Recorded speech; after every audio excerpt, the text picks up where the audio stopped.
we're returning from closed session. And just as a caveat, we are proceeding down the agenda, but we won't start with the public hearing before 7 p.m. So we'll skip that if it comes to that. And then return at 7 p.m. So we'll go to the approval of minutes. The chair will entertain a motion to approve the minutes of the September 12th, 2023 regular meeting of the Board of Education as presented. So moved. Second. All those in favor? Aye. Aye. Any opposed? Motion carries. The chair will entertain a motion to approve the minutes of the closed session of September 12th, 2023 regular meeting of the Board of Education as presented. So moved. Second. All those in favor? Aye. Any opposed? Motion carries. And I don't believe we have public comment. We'll skip ahead to the consent agenda. The chair will entertain a motion to approve the consent agenda as presented. Personnel recommendations, retirements, approval of the September 2023 expenditure report, ratification of August 2023 regular payroll, and approval of Westmont High School student tour. So moved. Second. Roll call? Mr. Marin? Yes. Ms. Rogers? Yes. Ms. Steckity? Yes. Mr. Avia? Yes. Ms. Hoover? Yes. Ms. Conover? Yes. Okay. I think we have time to start our first discussion. Okay. Motion carries for the consent agenda. So we'll move with the discussion of substitute rates. Attached in the board agenda tonight are the comparisons from several districts in regards to substitute rates. The promotional flyer for the district for subs needed, and what is the differential of short-term, long-term sub, or teacher assistant, or teacher sub. The last time the Board of Education approved sub rates was back in September 2021.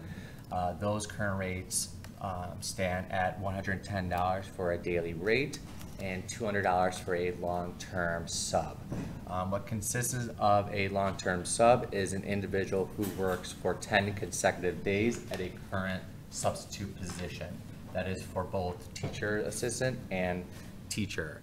Currently, we have only one long-term TA position filled and several daily sub positions filled.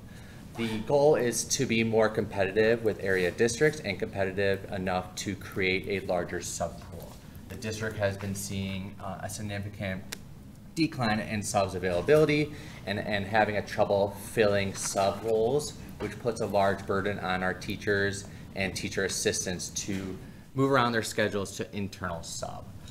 So the recommendation is to increase the daily sub rate to $160 for both teachers and teacher assistants, and increase the long-term sub rate for only teachers to $260, and keep the rate at $200 for teacher assistants for long-term subs.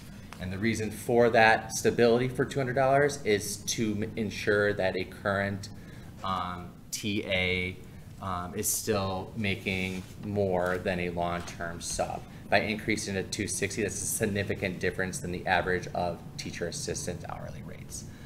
Spoke with WTA president and the WESPA president, which is both in agreement of these increases. Question. So fully understand why we would want to move from very last place to be more competitive. I'm questioning why do we feel like we need to go all the way up to the top 10% on one line, and we're content with being the top 30% or so. I'm doing some back of the napkin math here in the other. So the district needs to really revamp the sub pool that we currently have. We essentially don't have a substitute pool of subs to pull on a daily basis. So that puts a large burden on the front offices to schedule around their TAs and teachers. That puts a huge burden on teachers and teacher assistants to internally sub.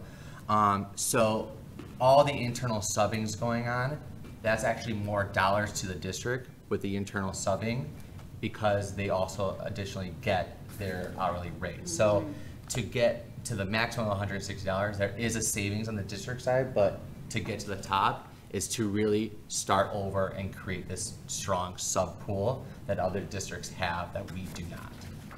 So you're saying the need is greater when it comes to the short term than it is with the long term? Correct. That's what I'm hearing you say? Yes. Thank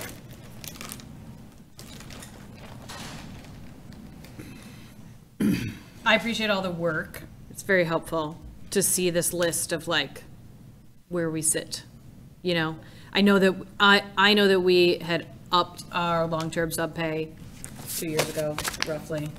But it's good to see where we sit at, and I appreciate the business office kind of doing all the work behind this to like figure out where we can be at, keeping into consideration that, you know, where our current TA rates are at and our long-term sub rates, like taking all that into consideration and also thinking through the piece of how much we're spending with our current hourly staff, you know, bouncing throughout the course of the day. So I appreciate all the work and I'm all for it. So thank you. Do you think we will get a satisfactory a pool of applicants if we raise it to that rate you're proposing? I do think we will see an increase in individuals who are more eager to work for a higher rate.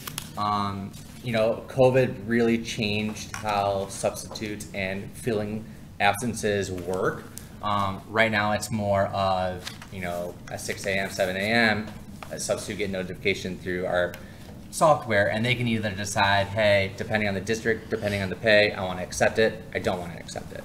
So I think having that understanding of, okay, the Westmont pays a little bit more, you know, yes, it will be eager to work, but then also, yes, the recruitment is a lot easier on the district to say, look at us compared to other districts, which we currently need to really create that pool.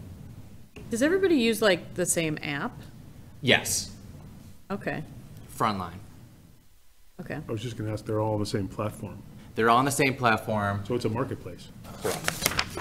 So where are the other districts, as far as like their pool to pick from what you can see, since like they inquired about it being utilized on the same platform? Are their numbers high as well, even though the rates are higher? Do they have a lot of openings on a daily basis, or because it could be presumed because their rates are higher per day, that their numbers of needed subs is lower versus ours?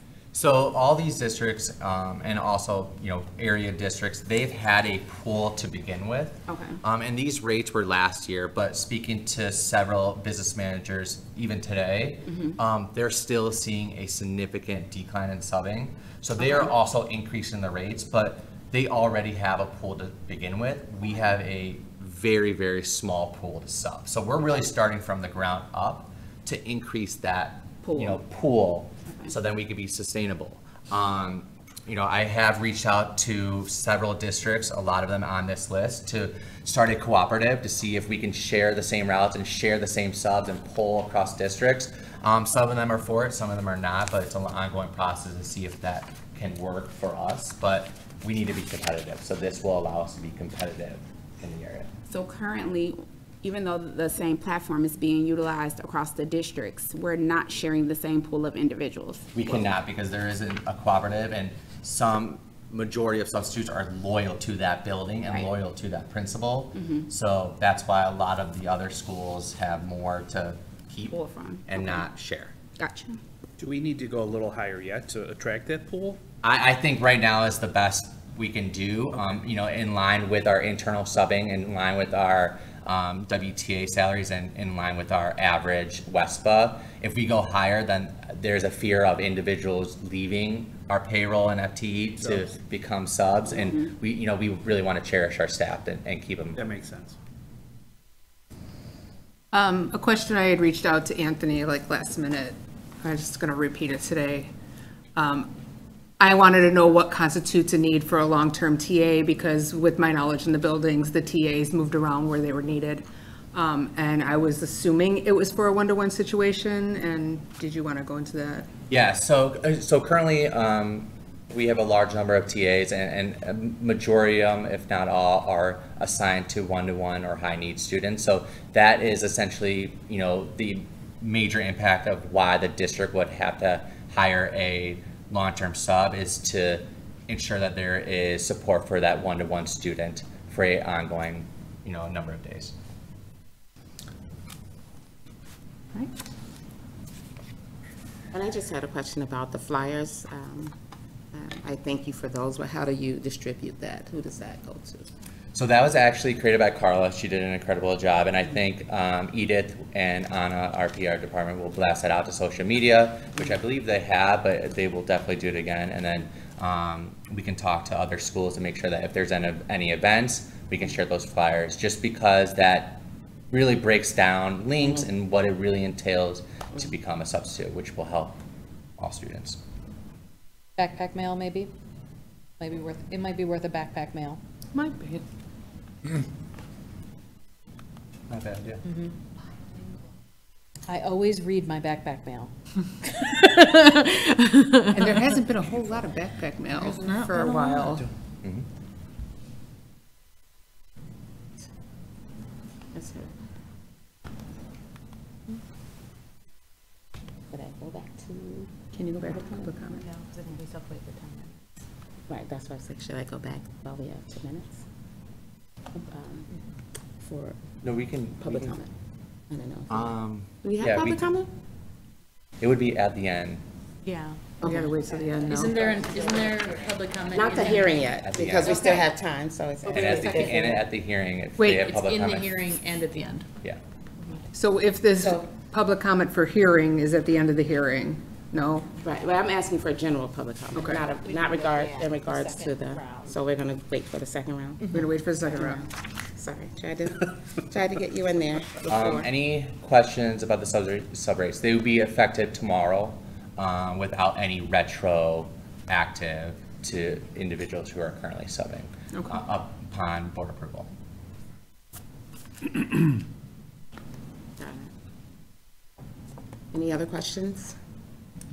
Okay. All right, we're going to proceed down the agenda with the new AP course proposal for Westmont High School. Everybody has a copy of the proposal, is this true? Yes. So I am excited that this is coming online for our students. I think we're not the first, and maybe we're one of the last schools to be able to offer this to our students. It's a coding class, which is such a important thing for our kids to have exposure to. The advanced placement course should not scare students away, because I think that we have always opened our doors wide to all students. In this case, 10 through 12, there will be support. So maybe if a student says, I want to try coding, but it's not like a strength for me, they should not be intimidated by that. So it's not just an AP class in a traditional sense. Any student who's interested in coding could avail themselves to this course. And as we know, this is something that's very much needed, and it's something that we have not had in the past. So I'm excited that we're going to be able to give this opportunity for our students. Is there a teacher currently who could teach this class? We don't have anybody on staff, so we're going to have to go and find somebody and recruit. So are we looking at an increase in FTE or? I am anticipating that we're going to be creative on that and maybe make some adjustments within current FTE, but there is a very possible scenario that we may have to add like a 0.2 to the staffing to accommodate this, maybe depending on how many sections are given. So we're going to try to do it within our current staffing guidelines and budgets, but there's nobody currently on staff who could teach it, so we're going to have to recruit And this would be for next school year. for next school year.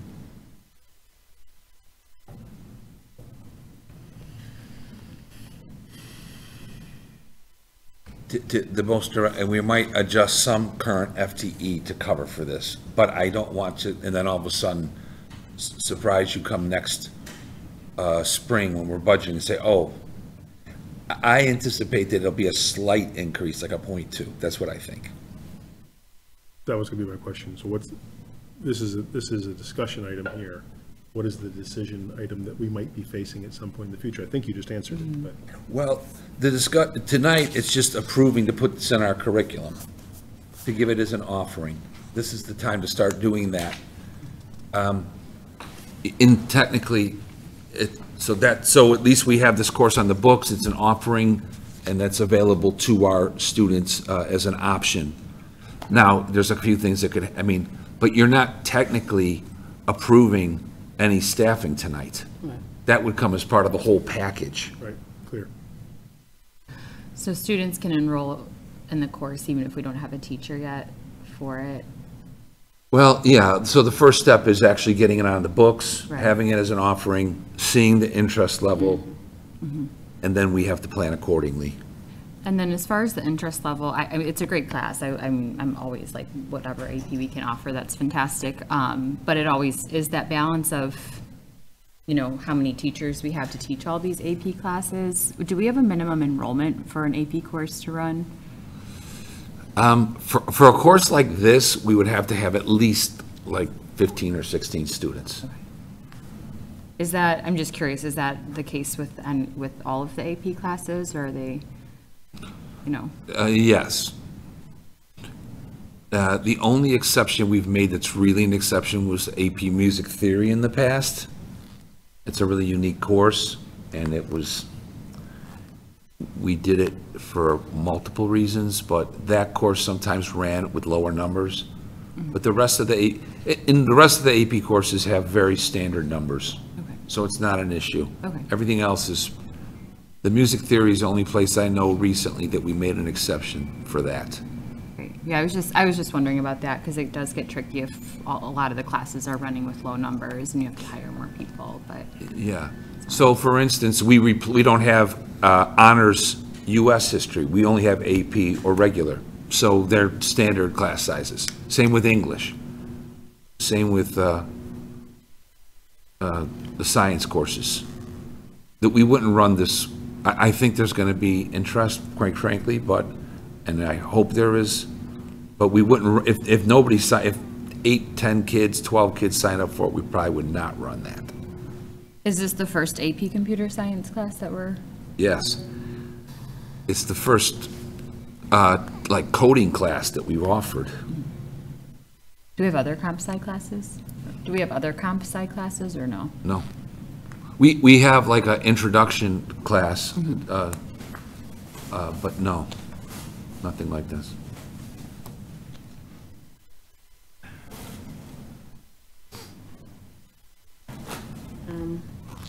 Any other questions at all? If, I'm going to just kind of have it as a brief break, if you guys are okay with that, because we're less than 2 minutes until we do the public hearing, so just take a brief break. Shannon, I get too eager, and I signed one of the last ones. That was Anthony. It was Anthony.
hearing for the annual fiscal year budget. So I'm gonna call to order. I have to call it to order first. And then we're returning from break. Yes. We are returning from break. The President of the Board of Education calls a public hearing to order regarding the proposed 2023-2024 budget. So tonight is the public hearing for the fiscal year 2023-2024 annual fiscal year budget. When the district creates the budget, we always have to take in consideration the strategic plan and how that really affects the budget for the annual fiscal year. So within the strategic plan, I presented some bullet points of the financials and the logistics within the strategic budget, strategic plan. So there is a fund balance policy that's board policy on the website and also within the strategic plan. It also talks about the capital development plan, which is currently in the works that the district is currently utilizing, and that the district really supports and align instructional technology and personnel resources. So all of those highlights within the strategic plan is reflected in the annual budget. So within the budget, there are two funds. So there's operating funds and non-operating funds. So within the operating funds, you have education, operation and maintenance, transportation, IMRF, and FICA, and TOR. So when you look at it and try to understand the operation is really what operates the district. So supplies and materials, professional development, salary and benefits, liability insurance.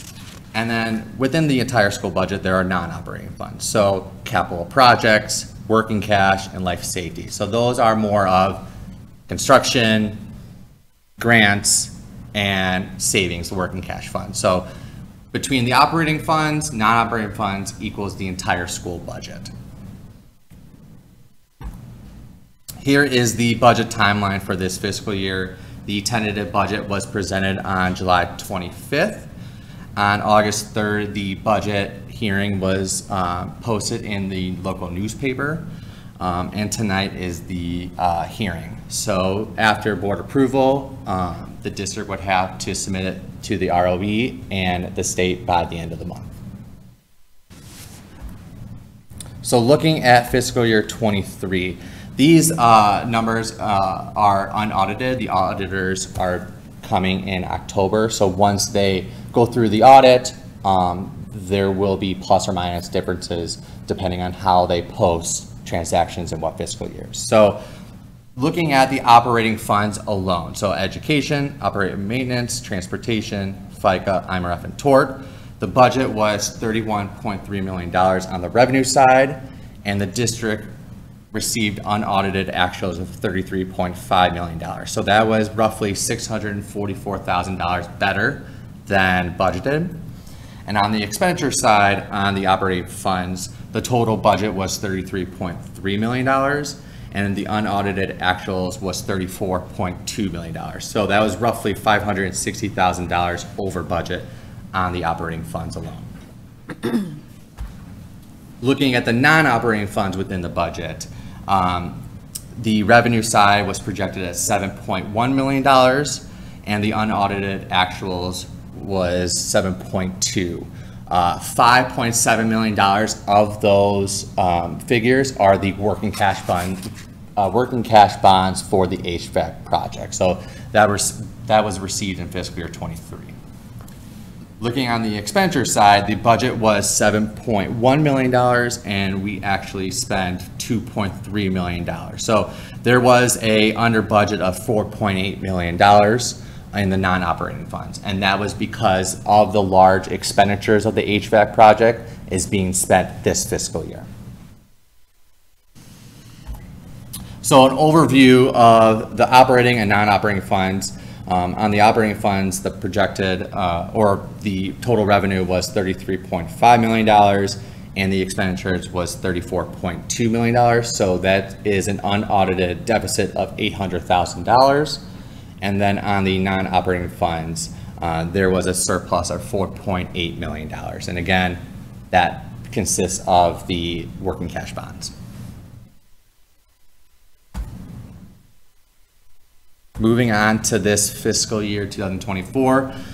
So here are the revenue assumptions. On the local side, there is a projected of a 96.5% levy collection rate. Historically, the district has been collecting 99%. So that is a conservative approach on the revenue side. On the state, we are projecting a 1% increase in transportation claim funds, and that is due to the large contracted services for transportation. So there will be a slight increase of projected 1% of revenue coming back to the district from transportation. And then on the federal side, we will be spending the remaining ESSER 3 funds. On the expenditure side, the assumptions, so there are a projected 9% increase in benefits overall across the districts, or across this district. The union contract salary increases are in effect in this fiscal year budget. There is a $400,000 projected decrease in the transportation fund, and that is coming from the board approval of the SPED bid that the board approved a couple months back to eliminate taxi services. And then other expenditures, there was a decrease in supplies and materials across the district, and also reallocating funds to grant instead of general funds. So looking at only the revenue side, on the operating funds, we are projected at $31.6 million on revenue collected. And then on the non-operating funds, we are projected $1.6 million for an overall of $33.2 million in the fiscal year budget. And here is a breakdown of how the revenues are reflected. So 88% of our revenue is coming from local, which consists of investments, student fees, property taxes. State is 7%, which consists of food grants, transportation claim, and 5% is coming from federal, so title grants. And this is an analysis of how we compare to local districts. So 88%, so we're in line with area districts. Some area districts have larger, such as Hinsdale, but that also consists of working cash bonds and referendums, because that's coming from local revenue.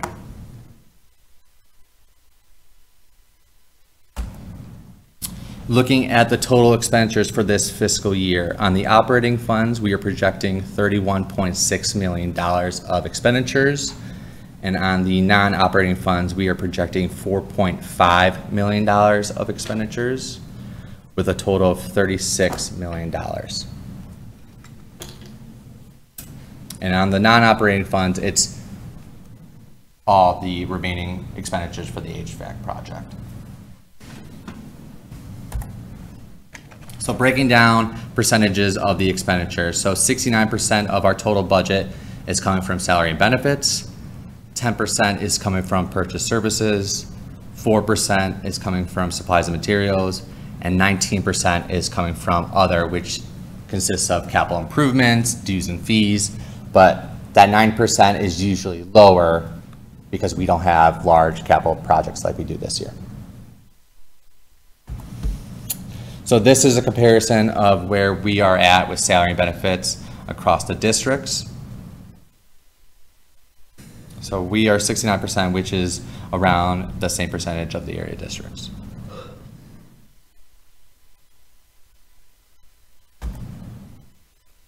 So looking at the operating fund, so I wanted to break down from fiscal year 23 to fiscal year 18. We projected on the right side, for example, fiscal year 23, a $1.9 million deficit, but unaudited actuals are coming at a negative deficit of $800,000. So since 2018, the only 2 years that the district has had a surplus in the operating funds are coming from 2021 and 2020, which consists of the COVID years. So there weren't a lot of expenditures coming. So this fiscal year, we narrowed the gap of $800,000 to a balanced budget.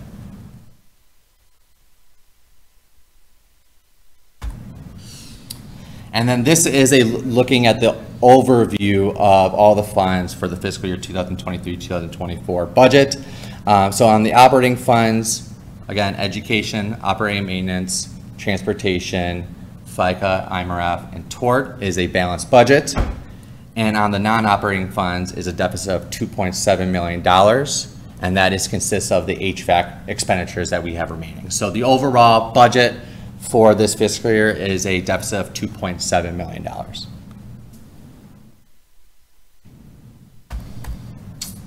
Any questions? So I'll just have to do it formally for this. I'll ask if there are first any additional comments from the members of the Board of Education regarding the proposed 2023-2024 budget. So, the floor is yours. Comments or questions? Both, this is from the board, is fine. Oh, yeah. How do we pay the $2.7 million deficit? I'm confused by that. So the district received the $5.7 million back in fiscal year 23. And that was the working cash bonds to fund the HVAC project. The district did not spend all that $5.7 million within the fiscal year, so we do have remaining costs of that revenue collected to be spent this year. So we received the money one fiscal year, which consists of that surplus we had last year, and now we have to spend those funds this year on revenue we already received. So I guess it doesn't just carry over, it's not in the budgets, like what bucket was that money in, and is it still there?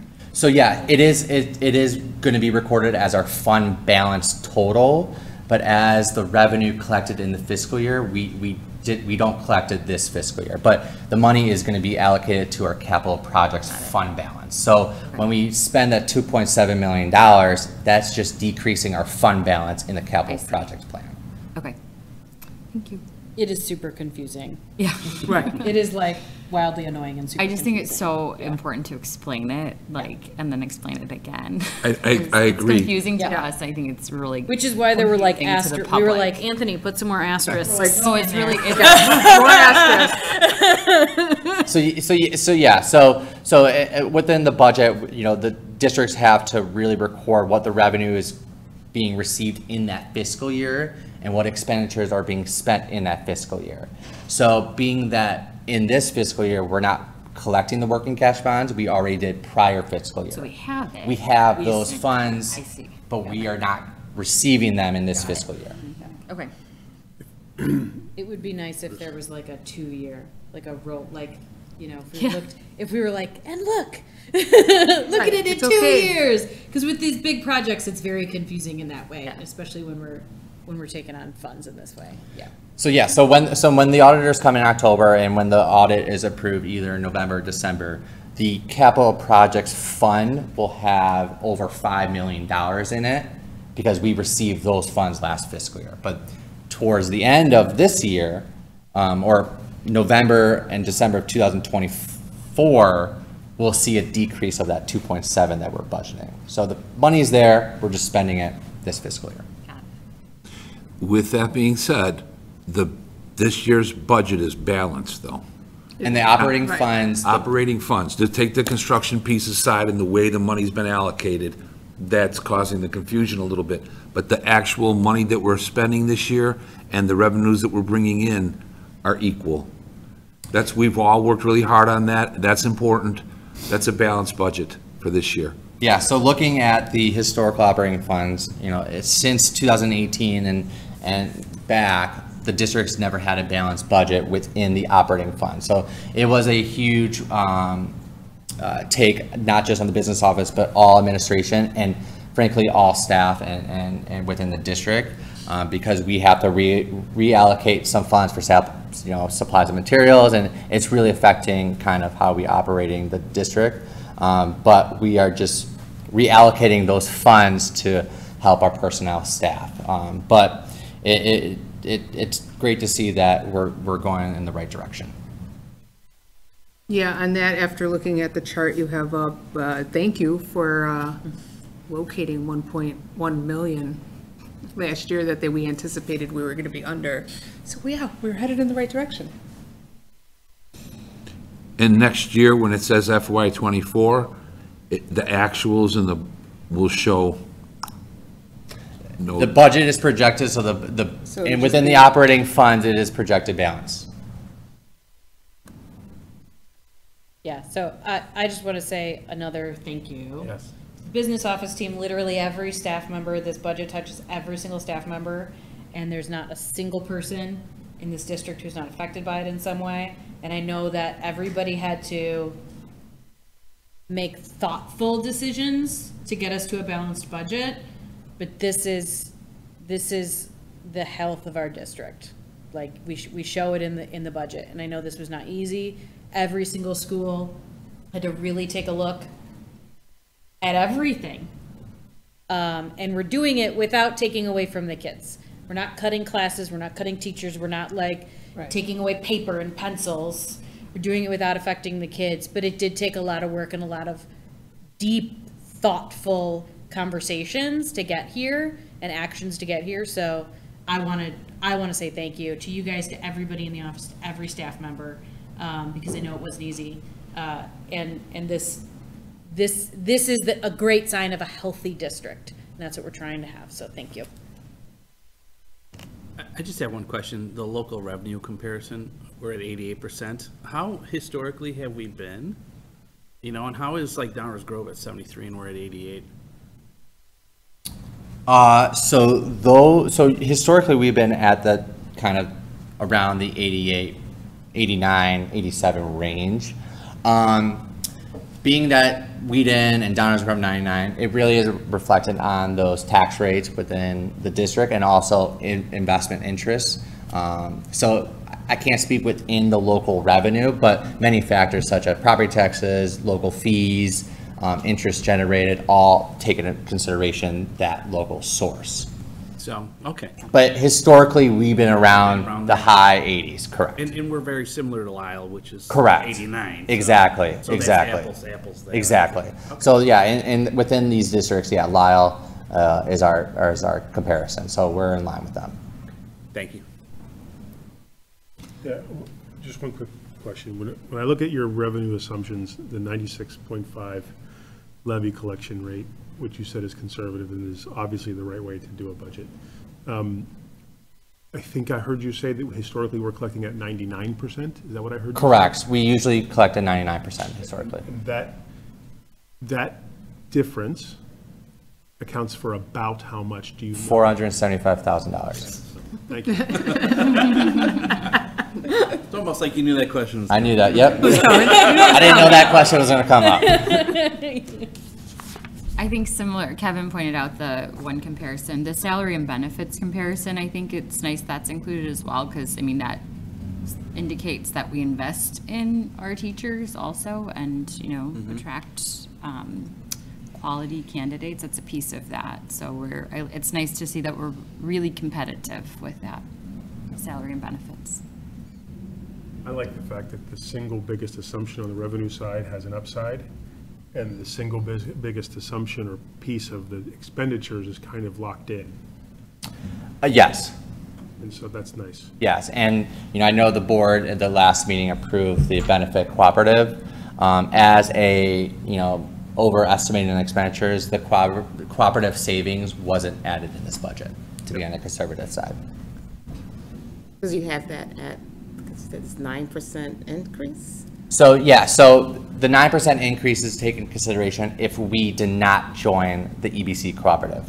However, we are joining the EBC cooperative starting January, so I want to keep that conservative approach to keep it as, you know, overestimating on the expenditures side. That should look good next year. It should look really good next year, right? When the audit comes. Any other questions or comments from the board? At this time, I'll ask if there's any public comment concerning the proposed 2023-2024 budget. Thanks, Public Coach. Note it. There are no other questions or comments. President declares that the public hearing on the proposed 2023-2024 budget is closed. And we'll return to our agenda with the number 3, presentation of the ISBE salary compensation report. Oh, so, You're not done. according to the code, Illinois State Code, districts have to publicize certified teacher salaries from the prior year on their district website by October 1st. So attached in the board agenda are the certified salary and benefit compensation reports from last year. Any questions or comments? All right, we'll continue with number 4, presentation of, IMRF salary compensation report. So again, according to Illinois State Code, the districts have to publicize on their website any support staff, IMRF employees making more than $75,000 on their website by October 1st. So this is looking at all IMRF individuals for this current year making a total of over $75,000.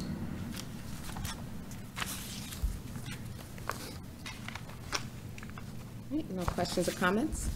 We'll go to number 5, presentation of salary compensation report for all employees.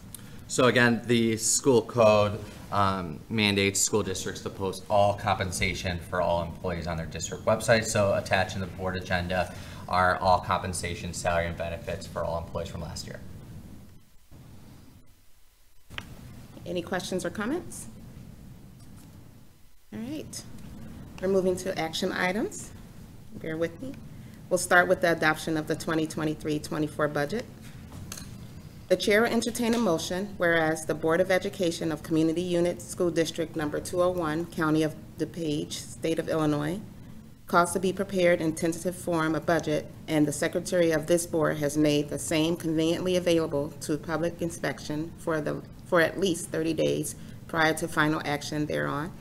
And whereas a public hearing was held as to such budget on the 26th day of September 2023, notice of said hearing was given at least 30 days prior thereto, as required by law, and all other legal requirements have been complied with. Now therefore, be it resolved by the Board of Education of said district as follows. Section 1, the fiscal year of this school district be and the same hereby is fixed and declared to be beginning July 1st, 2023, and ending June 30th, 2024. Section 2, that the following budget containing an estimate of amounts available in each fund separately and of expenditures from each be, and the same is hereby adopted as the budget of this school district for the said fiscal year. So moved. Second. Roll call. Ms. Rogers? Yes. Ms. Steckity? Yes. Mr. Avia? Yes. Ms. Redonio? Yes. Ms. Hoover? Yes. Ms. Conover? Yes. Mr. Marin? Yes. Motion passes. Number 2, the chair will entertain a motion to approve the daily substitute pay rate of $160 per day and the long-term teacher substitute rate of $260 per day. So moved. Second. Roll call. Ms. Steckity? Yes. Mr. Avia? Yes. Ms. Redonio? Yes. Ms. Hoover? Yes. Ms. Conover? Yes. Mr. Marin? Yes. Ms. Rogers? Yes. Okay, motion passes. Number 3, the chair will entertain a motion to approve the board action on closed session minutes as presented. So moved. Second. Roll call. Mr. Avia? Yes. Ms. Redonio? Yes. Ms. Hoover? Yes. Ms. Conover? Yes. Mr. Marin? Yes. Ms. Rogers? Yes. Ms. Steckity? Yes. Motion passes. And the last item, number 4, the chair will entertain a motion to approve the destruction of the verbatim closed session minutes from September 2021 through February 2022. So moved. Second. Roll call. Ms. Redonio? Yes. Ms. Hoover? Yes. Ms. Conover? Yes. Mr. Marin? Yes. Ms. Rogers? Yes. Ms. Steckity? Yes. Mr. Avia? Yes. Motion passes. We'll proceed to the superintendent's report.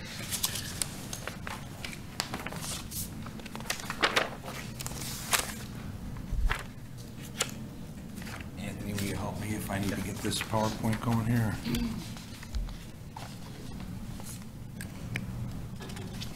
Just a few really wonderful things. Jack, I'd like to request that you bring your puppets for the next superintendent. Are you being, Everybody else got them. thanks, Leah, I really appreciate you. If you really wanted me to, I'd be glad to. Might get more people to watch. Yeah, Tons of people. They all got rave reviews. yeah, they're fun. The kids are just so wonderful. They really enjoy those, and it's beautiful. So, to kick off Hispanic Heritage Month, the Bilingual Parent Advisory Committee, the BPAC, provided a beautiful event. Now, my pictures are up there, but I had nothing to do except to show up and eat. So I just got to take pictures with all the hardworking people. And it was over 100 people at Ty Warner Park. It really was just a great night for our school district and community. And I want to thank Edith Corrington, who has really come in and does such great work with our dual language program, and also with our BPAC and the BPAC leaders. We can't recognize everybody, but the board, Sandy Soroka and Patricia DeBal Ponce, Edith Leon, Jill Hawkins, and Patricia Meza. We're very grateful to them. It was just a wonderful event, so well attended. It really shows the strength of our community, and I'm very proud of it, and it was a great thing to be a part of. So thank you to Edith and the BPAC board and to everybody who attended. Really a great evening. Next up, a quick high school celebration. Some of the national rankings have come out in the last few weeks, and we're just dissecting them right now. I think it's incredible. I really want to highlight this.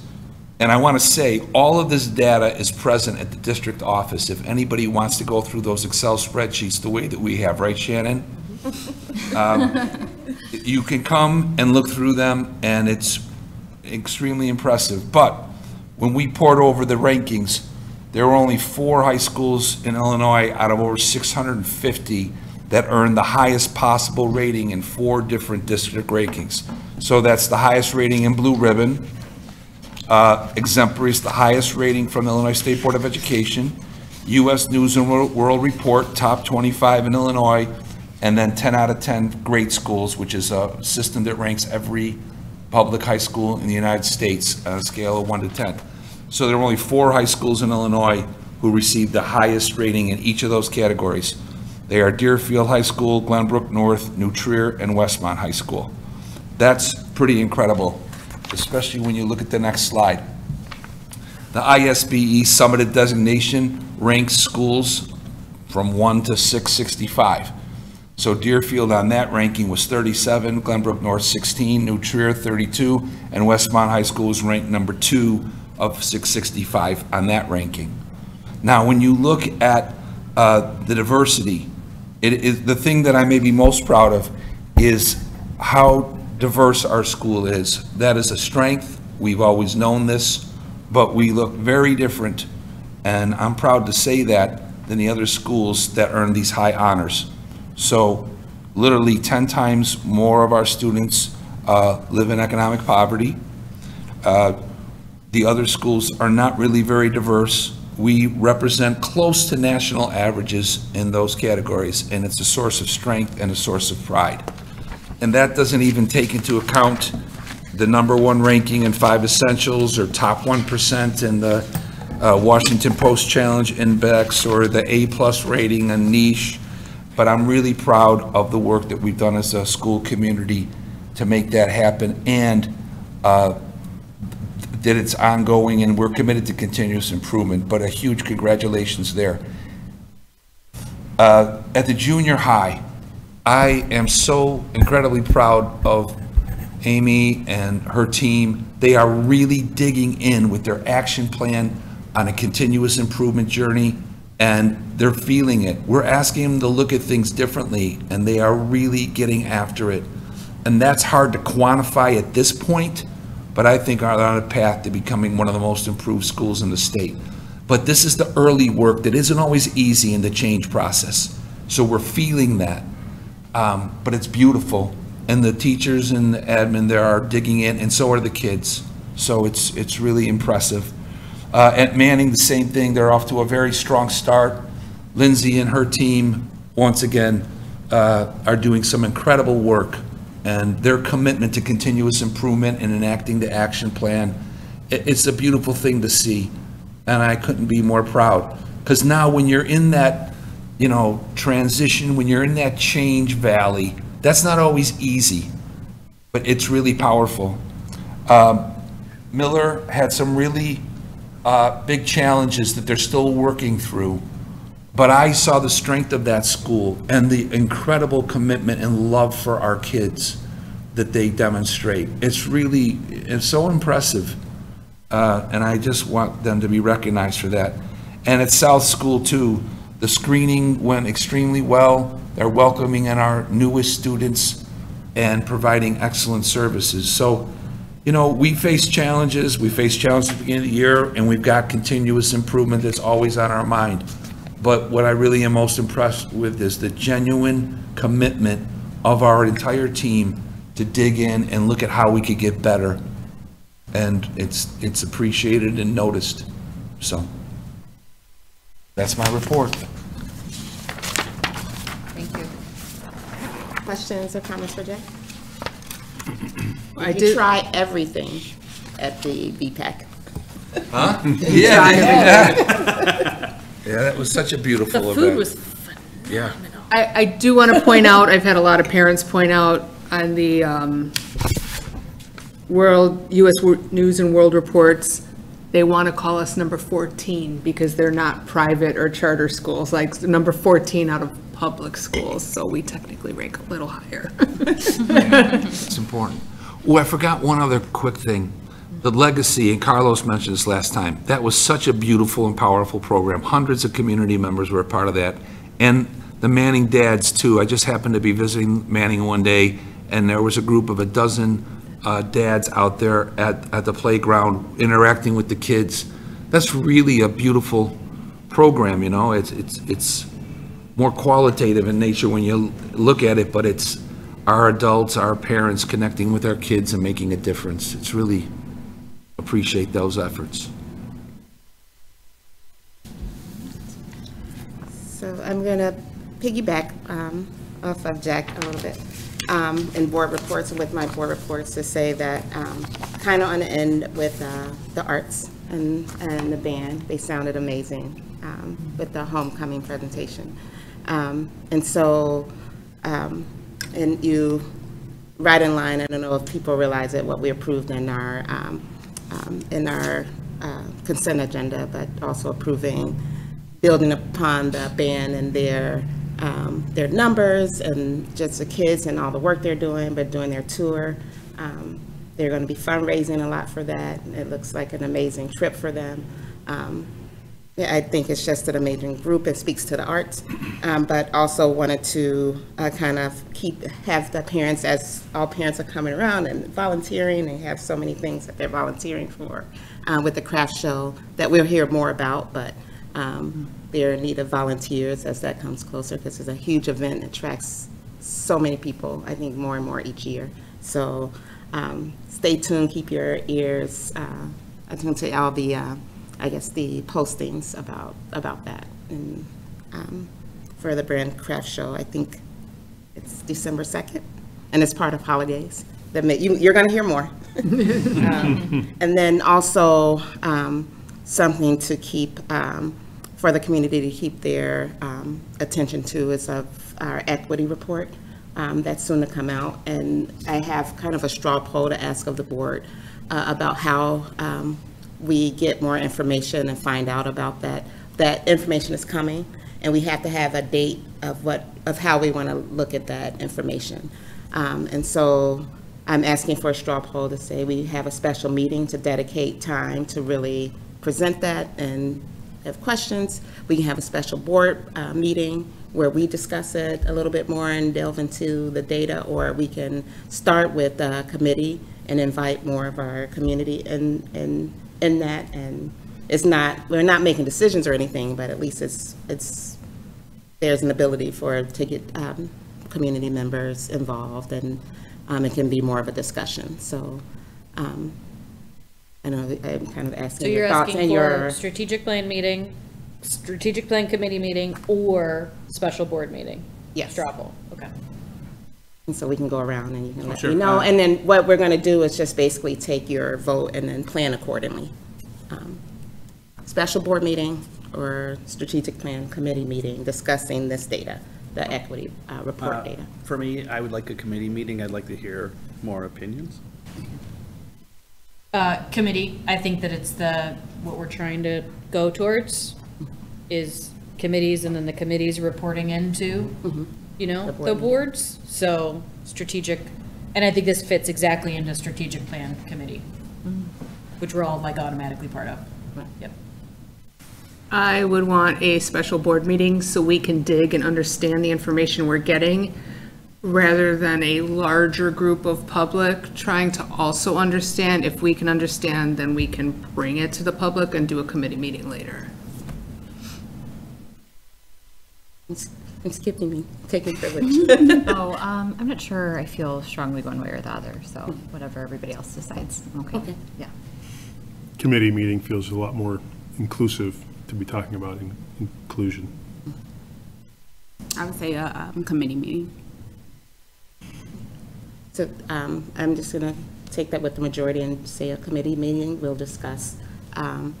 It doesn't take away from the board meeting, just having another topic about that in a board meeting. But Well, yeah, like we'll still talk about it at a regular board meeting at some point, right? yes. Yeah, And okay. so Yeah, we'll great. plan accordingly and have dates and invite the public into that meeting where it's not like a one-sided meeting.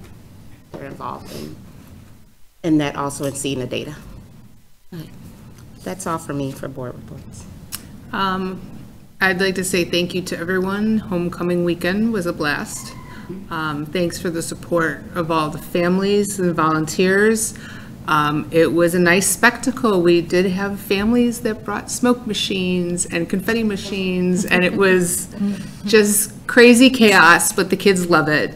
And thanks to all the parents who prepped for the game. Thank you to all the vendors that feed the boys before the home games. They do have a team dinner the Thursday night before the board games. Thanks to Lindsay and Sarah, who are the football moms. And I heard the kids had a blast at the game with the parade, the game, and the dance. They had a And the very busy bonfire. weekend. And the bonfire. Yes. And the bonfire, yes, the bonfire as well. Thank you to the fire department controlling that. And I want to do a shout out to the PR team and the video, like being in the parade, but you don't see it, so I love that. Right. Yeah. Just video was great. And Anna and her crew that filmed that and put And it we get to together. hear the band. Yes. We don't get to hear the band. Right. Well, we're away from the band when we're out there. So yeah, thank you to everyone. any other reports? Yeah, I know Jack already kind of made a pretty big deal out of the Heritage Night, but more than the night itself, I want to kind of recognize the work that's being done by that committee, the BPAC, by Edith as well, and by that whole community of people. And it really is a community of people. It's not just a committee that gets together once in a while. They're really building a community of bilingual, international, multicultural, minded people who get together more and more often and in bigger and bigger groups. And I think it's really, really, really wonderful to see how it's growing. So kudos to the whole team of people. It's not just the BPAC, but that whole community of people for showing up all the time. Right. We're going to proceed with public comment.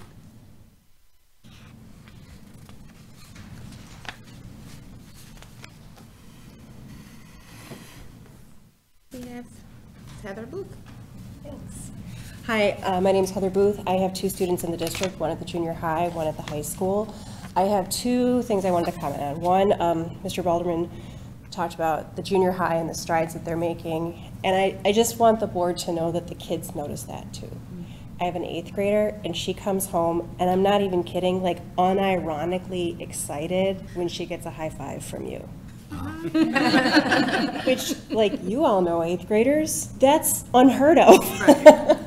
And I just think that it's great that the kids are seeing from the top that they are important to the district. So that's the one thing.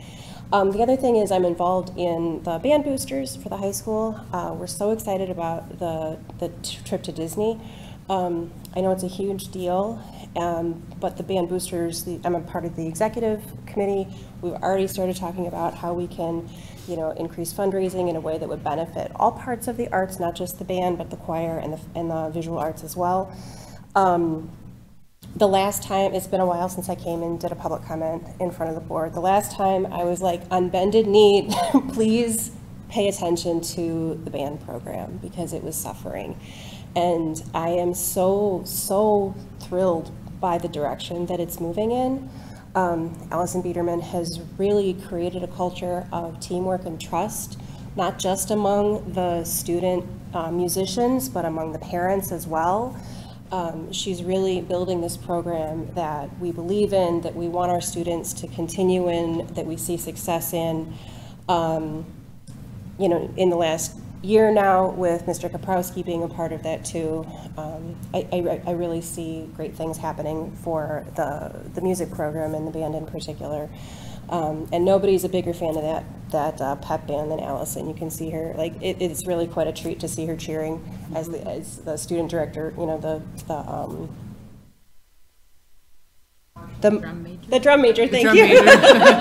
As the drum major leads, and she's doing a fantastic job, and Allison is right there cheering along with everybody. So thank you. I understand that the trip was approved earlier in the session. I want to thank the board for that and assure you that the band and the students have the boosters' support in making that trip as feasible for as many students as possible. That's all. Thank you. Thank you.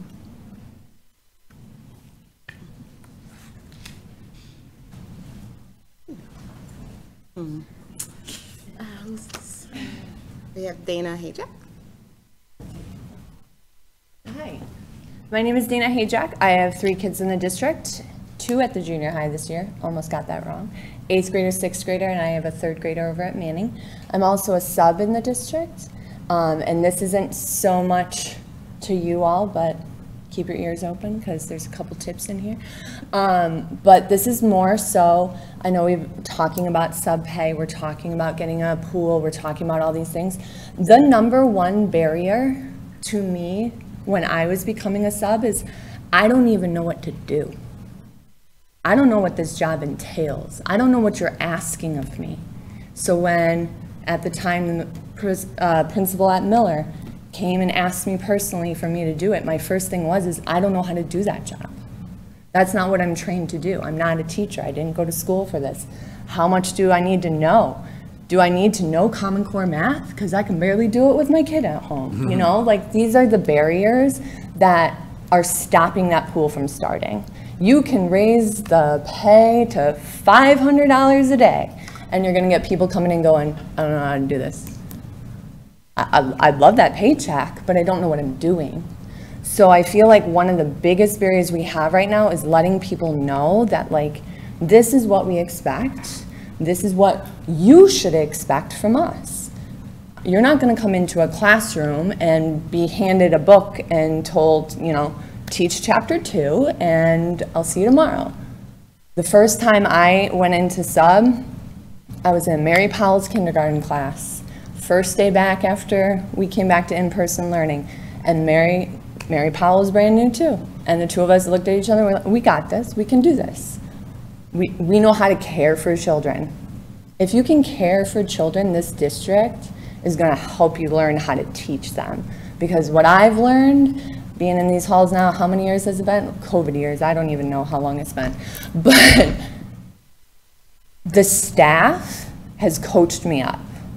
Does that make sense? Like, they see me coming in as the rookie, and they're like, let me show you how to do that. Let me show you how this works. Let me leave extra notes to make sure you knew how to do that situation. Let me leave the problems with the answers for you this time so you don't have to work it out. So I feel like if more people knew of what the ask is, and more people knew the level of support they can get when they say yes to the ask, that's how you're going to increase the pool. Because increasing the pay is great, but it's still real scary to look at and be like, I never taught a day in my life. How am I going to do this? Especially when we have so many of us in, 40 plus years that are like, Common Core math, and you see your kids come home with homework and you don't even know how to help your kids with homework. How am I supposed to sub into school? Well, guess what? I can really help my kids with homework now because I know how to do that. So it's kind of like a perk of like coming in a day or two a week as a sub. Now when your kid comes home and asks you like, Mom, I don't know how to do this ELA work. They're using these words, I don't know what they are. You get a little bit more knowledge. So if you're someone that's sitting at home and you're in that situation of like, there ain't no way I would ever go sub because I don't know what I'm doing. I'm here to tell you, like, I had no idea what I was doing. And now I can confidently walk into a classroom and tell some of those teachers, oh yeah, I did that. I know how to do that. I got this. So all it takes is like putting yourself out there just a little bit. And I'm here to say, like, if anybody's watching at home right now and saying like, I always was toying with the idea, like, I'm in all of the little like contact parent things. If you shoot me an email, it won't creep me out, and be like, I got all these questions, go ahead and do that. And I'm sure if you wanted to come in and you're thinking about subbing, and you want to come in and you want to see one of us in action, I'm sure we would love to open our doors to be like, come on in and watch. It's really not that scary. So yeah, that's just my 2 cents on that. The subs that we do have in the district, that are working in the district right now, we are working our butts off. We are here like, the janitor asked me if I work here now. Like, we're there and we're there often. I know there's some at the junior high, there's a few at the high school that aren't internal subs, but we're there all the time, and we also feel like we're being like brought into that culture. So it's got its benefits, even though it's scary. I mean, you can do it. If I could do it, you could do it. I have no training either. Thank you. Thank you. Thank you. Thank you. I don't think we have any other public comment. Thank you, guys. Future meetings and events. SIP Day is tomorrow, early dismissal, time for students. If you have questions, I think they're on the website, or you can contact your building secretaries and administrators. Elementary PTO meeting, October 3rd, 7 p.m. at Manning. The elementary dodgeball extravaganza, October 5th, 4:30 p.m. at Manning. Preschool screening, October 6th. Please call South School to schedule an appointment.